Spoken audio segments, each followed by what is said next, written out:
Hola, hola, ¿ahí andan?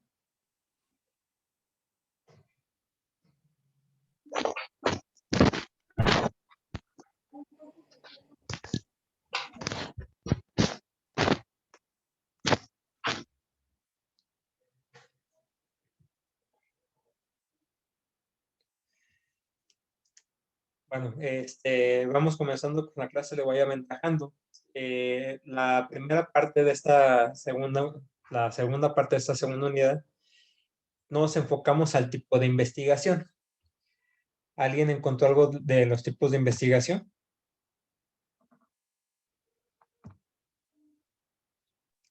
Sí, yo sí. Nada más.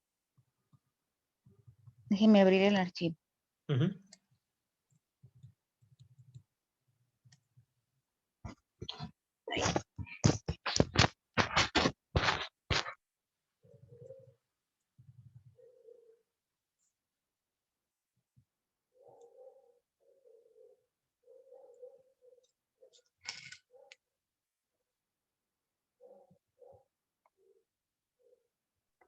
Permítame, profe, porque como está en mi celular y el archivo lo tengo en mi compu. Ujú. Mm,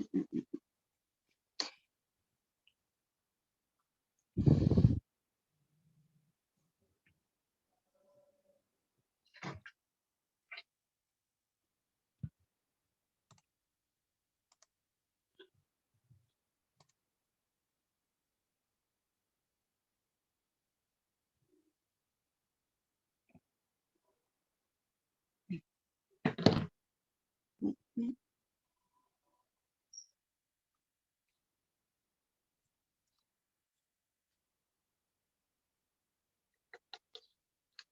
mm.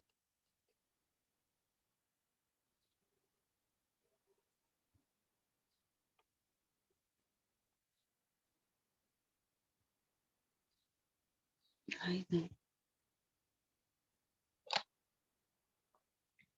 Igual de lo que te acuerdes de lo que hiciste en tu trabajo. Ahí voy, ahí voy.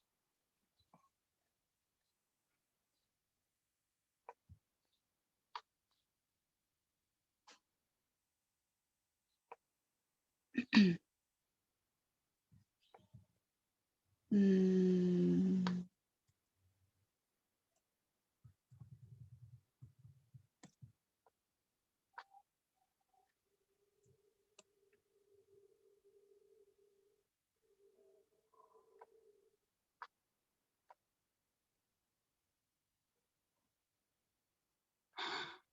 ya se está abriendo. Ujú.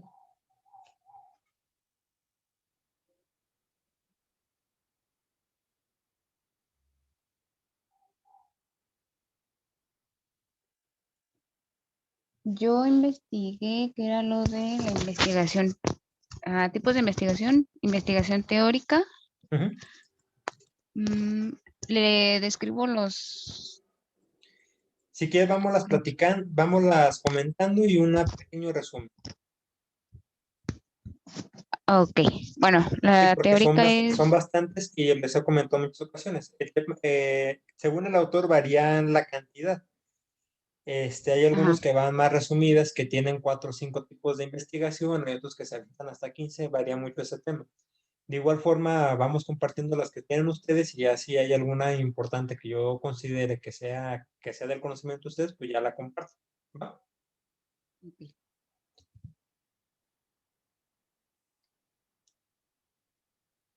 Le voy leyendo entonces. Ajá. Mm, Investigación teórica. Esa tiene por objetivo la generación del conocimiento Ujú. sin importar su aplicación práctica. Ajá. ¿Cuál otra? Ah, Investigación aplicada. En este caso, el objetivo es encontrar estrategias que pueden ser empleadas en el abordaje de un problema específico. Mm. ¿Le sigo leyendo? Sí, Ok. sí, creo que somos los únicos que Investigas- estamos. Entonces, la clase la vamos a llevar entre los dos. Investigación exploratoria. Se utiliza cuando el objetivo de hacer una primera aproximación a un asunto desconocido o sobre el que no se ha investigado lo suficiente. Ujú, Investigación descriptiva, como lo dice su título, se encarga de describir las características de la realidad a estudiar con el fin de comprenderla de manera más exacta. ujú, Investigación explicativa es el tipo de investigación más común y se encarga de establecer relaciones de causa y efecto que permiten hacer generalizaciones que pueden extenderse a realidades similares. Mm, Investigación cualitativa. Se utiliza frecuentemente en ciencias sociales ujú. y se aplica en técnicas como el análisis del discurso, entrevistas abiertas y observación a participantes. Ujú, Investigación cuantitativa. Ahonda en los fenómenos a través de la recopilación de datos y se vale del uso de herramientas matemáticas, estadísticas e informáticas para medirlos. ujú. Investigación experimental. Se trata de diseñar o replicar un fenómeno cuyas variables son manipuladas en condiciones controladas. Ujú. Investigación deductiva. En este tipo, la realidad se explica a partir de leyes generales que apuntan hacia conclusiones particulares. Ajá. Investigación inductiva. En este tipo de investigación, el conocimiento se genera a partir de lo particular para llegar a una generalización. Ajá. Y la investigación transversal se aplica para observar los cambios ocurridos en los fenómenos, individuos o grupos durante un momento concreto. Ok, está correcta tu información. Sí, ¿quieres que las abordemos cada una de ellas de forma Am, específica o pasamos al que sigue? pues no sé, cómo usted diga. Digo, voy a agotar un poquito las que acostumbramos más en nuestra terminal, que en nuestra terminal creo que de forma específica abordamos más la investigación cuantitativa, la investigación deductiva, la inductiva y la teórica. Para mí esas creo que son las más importantes. ¿Por qué? Porque, por ejemplo, una investigación experimental va orientada más a condiciones. Nosotros recuerda, o en nuestra terminal de Derecho Penal, va más orientada a la creación del conocimiento, pues conocimiento teórico, porque de igual forma tú sabes que incluso hasta en criminología, no podemos, actualmente no hay una teoría, eh, no una teoría, más bien un concepto o una forma en la que podamos definir un perfil criminal. Siempre para determinar un perfil criminal se cuentan, hay teorías de que, por ejemplo, las teorías del criminal nato, los factores endógenos, los factores exógenos, o sea, no tenemos una teoría con la cual nos basáramos para decir esta persona es un criminal o tiene un perfil criminológico que lo induzca a cometer un delito. ¿Sí entendemos el concepto de endógeno y exógeno? ¿En el concepto de qué? Factor endógeno y factor exógeno. Ay, no sé, escucha. ¿Qué es un factor endógeno y qué es un factor exógeno? Lo puedo buscar. Muchachos, eso es de facultad. Si quieren, nos regresamos hasta la licenciatura. Ay, Bueno, los factores endógenos son los factores internos del individuo. Por ejemplo, puede ser desde un tema psicológico, un tema químico.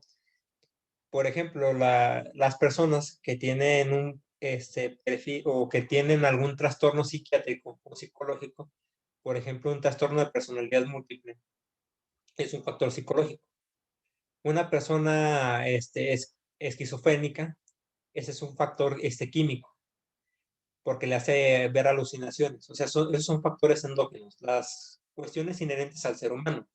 Los factores exógenos son los que están fuera en este caso, fuera del individuo, que puede ser su medio social, económico, político, cultural. pero no es un factor determinante para saber si un individuo va a ser un criminal o no, porque yo puedo, sin denostar cualquier tipo de circunstancia, por ejemplo, hablando de zona metropolitana, una zona muy marginal, pudiésemos hablar, una zona muy conflictiva, podemos hablar de la zona de Nalco. Esa zona es una zona con un índice delictivo, pero no todas las personas que viven en esa área son delincuentes, sino que las personas eligen ser delincuentes por distintos aspectos, no nomás porque nacieron ahí. O pueden elegir no ser delincuentes y pueden dedicarse al comercio, a alguna profesión, pero no es un factor determinante.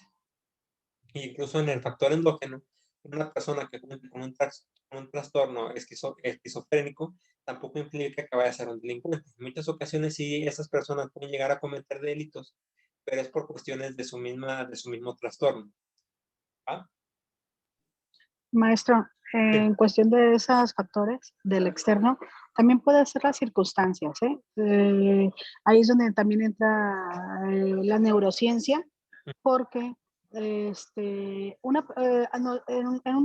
tema, en un taller que yo tomé de neurociencias, Ajá. mencionaba que era una persona y ponen a una persona que estaba trabajando en Estados Unidos, tuvo un accidente y esa persona era muy responsable, era una persona que tenía muy buena relación con su persona, con toda la gente que lo rodeaba en su área de trabajo.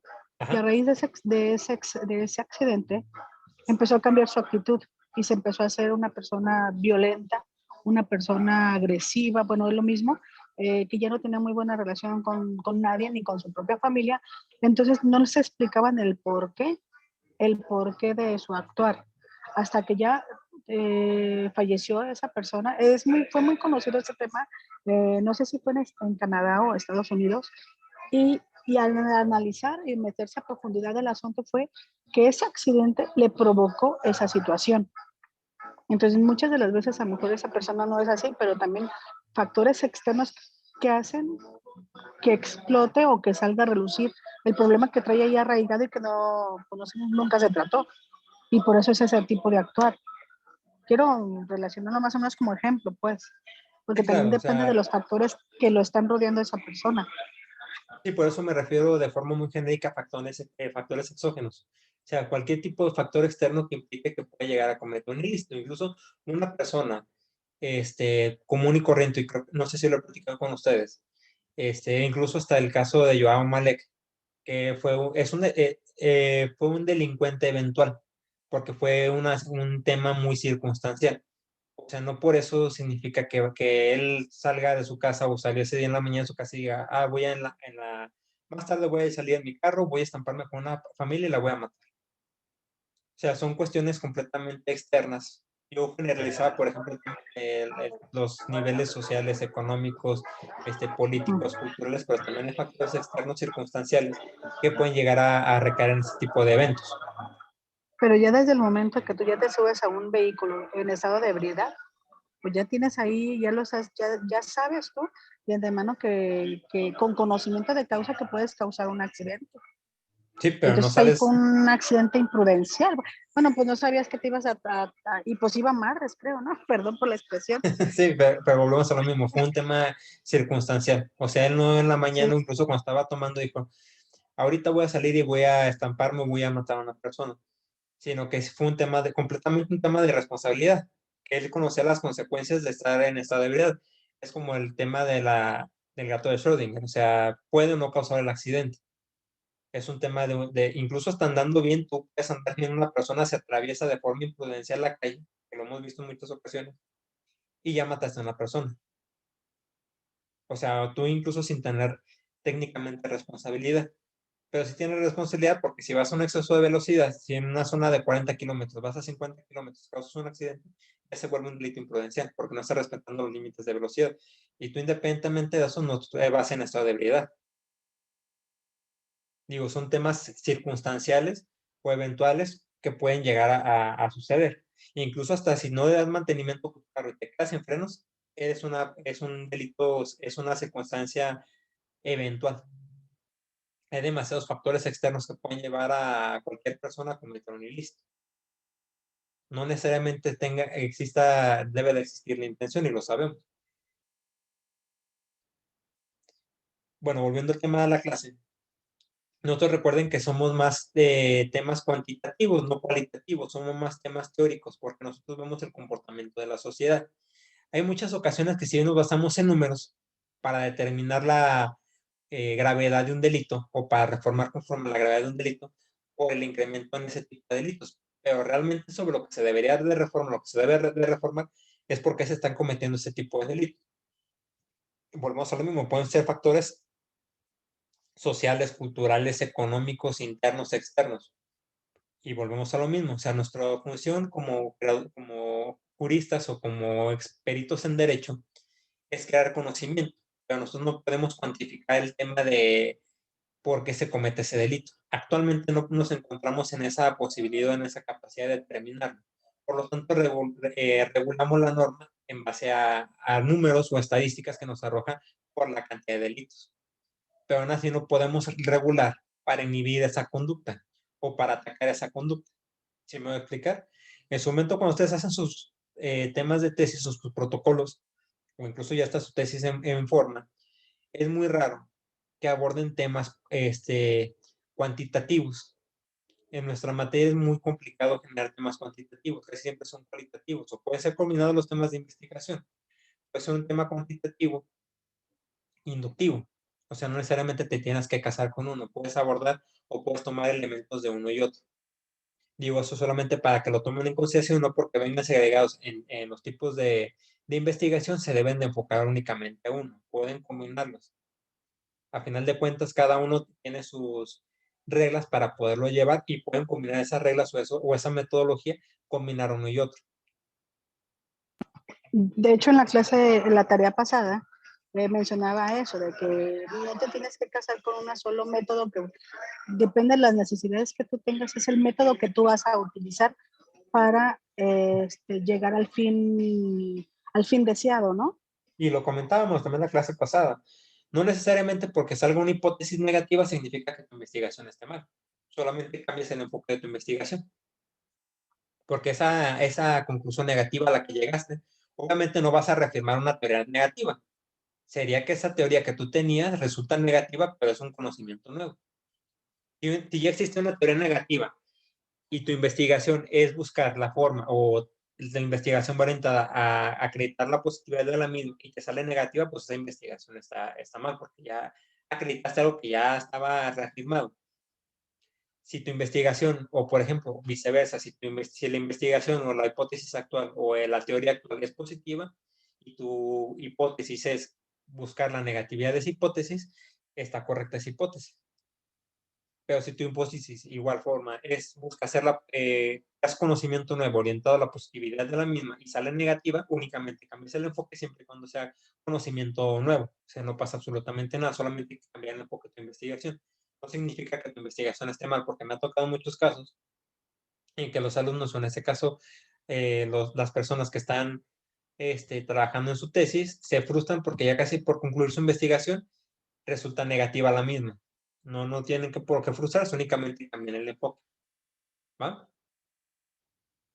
Estoy a 3 minutos de que concluya la sesión de Zoom. Voy a desconectarme, me vuelvo a conectar para que se vuelvan a conectar, ¿va? Muy bien.